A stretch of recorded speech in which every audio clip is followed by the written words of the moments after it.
اللہ راضی تو دنیا راضی، اللہ ناراض تو دنیا بھی ناراض۔ ہم نے اللہ کو راضی کرنے کی کوشش کی، ہم نے اللہ سے اپنے گناہوں کی توبہ کی، ہم نے اللہ سے معافی مانگی اپنے غلط اور غلطیوں پر۔ تو ہم اگر اس سلسلے کو بعد رمضان بھی اگر جاری رکھیں گے تو مسلمان دنیا میں سب سے پیچھے نہیں ہوگا، مسلمان سب سے آگے ہوگا۔ نہ صرف آگے ہوگا بلکہ میرا یقین ہے کہ دنیا کی امامت مسلمانوں کے ہاتھ میں آ جائے گی۔ اس چیز پر ہم کو غور و فکر کرنی ہے۔ آج اگر ہم پچھڑے ہوئے ہیں، کمزور ہیں، پیچھے ہیں، آخر میں ہیں، تو کئی وجوہات ہیں۔ ان وجوہات پہ گفتگو تو کئی موقعوں پر ہوتی ہے، کئی مراکز سے ہوتی ہے، کئی دانشوروں کے ذکر و تذکروں میں ہوتا ہے، تو کئی محفلوں میں ہوتا ہے۔ لیکن میں ان وجوہات پر بیان کرنے سے پہلے یہ اپنی ذمہ داری سمجھتا ہوں کہ غیروں پر اپنی پسماندگی پر تنقید کرنے سے پہلے، اپنے پچھڑے پن پر رونے پلانے سے پہلے، اپنے آخر میں رہنے کے وجوہات کو بیان کرنے سے پہلے ہم کو اپنے گریبان میں جھانک کر دیکھنا ہوگا کہ کیا بات ہے، ہم سے کیا غلطیاں ہوئی، ہم سے کیا کوتاہیاں ہوئی، ہم میں کیا کمزوریاں ہیں، ہم کیسے کیا غلطیاں ہوئیں جس کی وجہ سے ہم پچھڑ گئے، جس کی وجہ سے ہم کمزور ہو گئے، جس کی وجہ سے ہم سب سے پیچھے وہ آخر آ گئے۔ اس پہ غور کرنا، غیروں پر انگلی اٹھا کر اپنی پسماندگی، اپنے کمزوری پر بیان کرنے سے پہلے ہم کو اپنا محاسبہ کرنا ضروری ہے کہ ہم میں کیا خامیاں تھیں، ہم میں کیا کمزوریاں ہیں، ہم میں کیا غلطیاں ہیں کہ آج ہم دنیا میں آج سب سے پیچھے اور آخر کھڑے ہونے پر مجبور ہو گئے۔ اور آج بھی کیا ہمارے پاس وسائل کی کمی ہے؟ کیا آج بھی کیا مسلمان کے پاس کیا دولت کی کمی ہے؟ کیا آج بھی کیا مسلمان کے پاس وسائل نہیں ہیں، دولت نہیں ہے؟ کیا ہمارے ممالک نہیں ہیں؟ کیا ہماری تنظیمیں نہیں ہیں؟ لیکن پھر بھی کیا بات ہے، وسائل ہے، دولت ہے، سب کچھ ہے، لیکن پھر بھی پیچھے ہیں۔ تو کیوں ہیں؟ کیونکہ ہم نے اللہ کی رسی کو مضبوطی سے نہیں تھاما، اس لیے ہم پیچھے ہو گئے۔ اگر اللہ کی رسی کو مضبوطی سے تھامے رکھتے تو شاید ہم پیچھے نہیں ہوتے۔ آج افسوس کے ساتھ کہنا پڑتا ہے کہ اللہ نے ہماری رہبری و رہنمائی کے لیے قرآن کو بھیجا، اور قرآن آج ہمارے گھر کے تابدانوں کی زینت بن کر رکھی ہوئی ہیں۔ لیکن افسوس کہ ہماری نوجوان نسل یا پھر ہمارے گھر والے تلاوت قرآن نہیں کرتے۔ اگر ہم قرآن کو سینے سے لگا لیں گے، قرآن کو اگر ہم پڑھیں گے تو دنیا کی کوئی بھی پریشانی میں ہم کو شکست نہیں ہوگی۔ اللہ نے ہمارے رہنمائی کے لیے قرآن کو بھیجا، لیکن ہم قرآن کی تلاوت نہیں کرتے، قرآن کو پڑھتے نہیں۔ زندگی میں ایک مرتبہ میں نوجوانوں سے اپیل کروں گا کہ کئی گھروں میں قرآن پڑھتے ہیں، قرآن کو اپنے بچوں کو قرآن ختم کرواتے ہیں، بہت اچھا کام ہے، لیکن میری اپیل ہے کہ زندگی میں ایک مرتبہ قرآن کو ترجمے سے بھی پڑھو، سمجھو قرآن کو، کہ اللہ قرآن میں کیا ارشاد فرما رہا ہے، اللہ قرآن کو کس طریقے سے پڑھنے کے لیے اور کس طریقے سے اپنی زندگی کو گزارنے کی باتیں کہہ رہی ہیں۔ قرآن کے ان واقعات کو پڑھو جو قرآن میں ہیں۔ مجھے یاد آتا ہے بڑا ہی پیارا شعر، وہ زمانے میں معزز تھے مسلمان ہو کر، وہ زمانے میں معزز تھے مسلمان ہو کر، اور تم خوار ہوئے ترک قرآن ہو کر، کہ قرآن کی تلاوت کو ہم نے ترک کر دیا، اس لیے آج ہم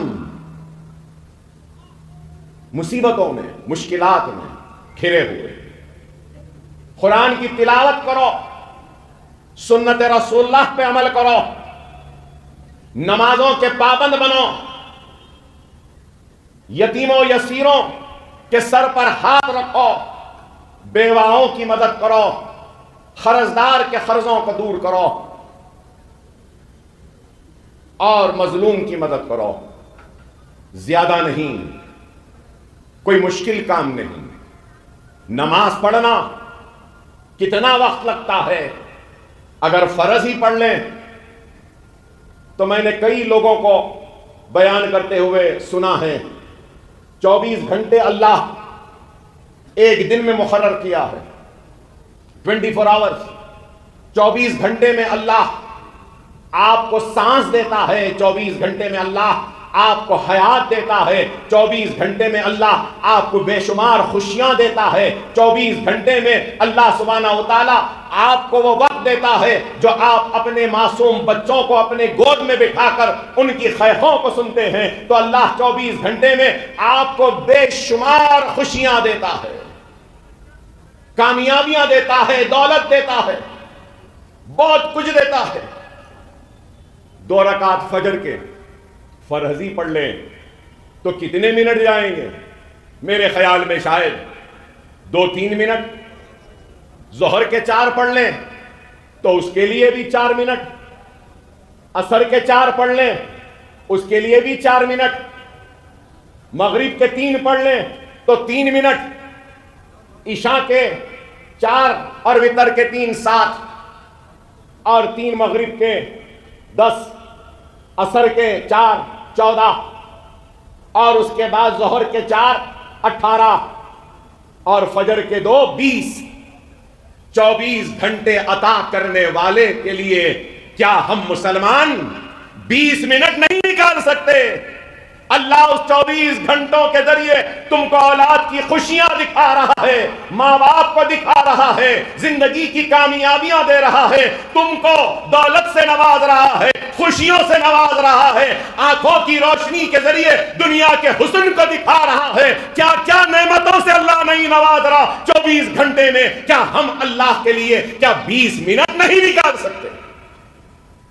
شاید ہمارے پچھڑے پن، ہماری کمزوری، ہماری پسماندگی اور ہمارے آخر ہونے کی وجوہات میں سے یہ بھی ایک وجہ ہو کہ ہم نے اللہ کو وقت نہیں دیا اور اللہ نے ہمارا وقت خراب کر دیا۔ خدا را نماز کے پابند بنو، قرآن کی تلاوت کرو، سنت رسول اللہ پہ عمل کرو، اپنے روٹھے ہوئے اللہ کو منا لو۔